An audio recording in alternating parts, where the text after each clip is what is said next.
Hello नमस्कार, मी पूनम. स्वागत आहे तुमचं एका मराठी ब्लॉगमध्ये. तर आजचा वार आहे मंगळवार आणि टायमिंग झाला होता 7ला 10 मिनटं कमी होते. तर मी आंघोळीसाठी गॅसवरतीच पाणी ठेवत असते. आणि आज पाहुणे पण आले होते. पाहुणे म्हणजे माझ्या नणंद आल्या होत्या. तर त्यांच्या नात्यातलं लग्न होतं, त्यासाठी आल्या होत्या. तर म्हणलं आज नाश्त्यामध्ये आप्पे बनवू. छान रव्याचे आप्पे बनवण्यासाठी घेतले आहे. तर रव्याचे आप्पे लगेच बनतात, भिजवून वगैरे जास्त काय असं ठेवायची गरज नाही. त्यासाठी तर मी आज रव्याचेच आप्पे बनवण्यासाठी घेतले होते. तर 2 वाटी रवा, 2 वाटी दही, कांदा, कोथिंबीर, हिरवी मिरची, जिरं, मीठ आणि थोडासा सोडा खाण्याचा टाकून छान मिक्स करून हे भिजण्यासाठी ठेवलं होतं थोडं. आणि तोपर्यंत इथं मी चटणी करण्यासाठी घेतली होती. चटणी करण्यासाठी खोबरं, कोथिंबीर, पुदिना, शेंगदाणे, हिरवी मिरची मिक्सरच्या भांड्यामध्ये थोडीशी साखर, पुरतं मीठ टाकून हे सगळं छान वाटण करून घेतलं.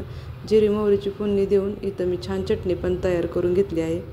आणि आप्पे पण करून झाले. सकाळचा नाश्ता करून झाला आणि दुपारचं जेवण पण झालं. हा टायमिंग आहे 3चा. तर ह्या माझ्या नणंद आहेत, भरपूर वर्षाने आल्या होत्या. तर थोडीशी अशी क्लिप घेतली होती. तर निघाल्या होत्या गावाला जाण्यासाठी.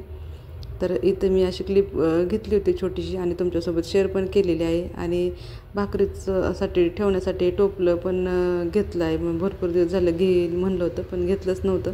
तर असं भाकरीचं टोपलं आणि ठोसचं पॅकेट, छोटंसं पापडचं पॅकेट पण असं घेतलं होतं.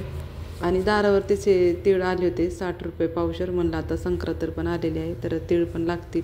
तर तीळ घेतले होते पावशेर आणि शेंगदाणे 1 किलो 100चे भेटले होते. भाज्या पण अशा स्वस्त झालेल्या आहेत. 30चा भरपूर असं फ्लावर अर्धा किलो भेटला होता. कोथिंबीर, टमॅटो असं थोडंसं घरातलं पण सामान आणलं होतं. आणि भाकरीचं टोपलं मला 50 रुपयामध्ये भेटलं आहे. तर आज असा छोटासाच ब्लॉग केला आहे. ब्लॉग आवडला असेल तर लाईक करा आणि ज्यांनी ब्लॉग बघितला त्यांना मनापासून धन्यवाद.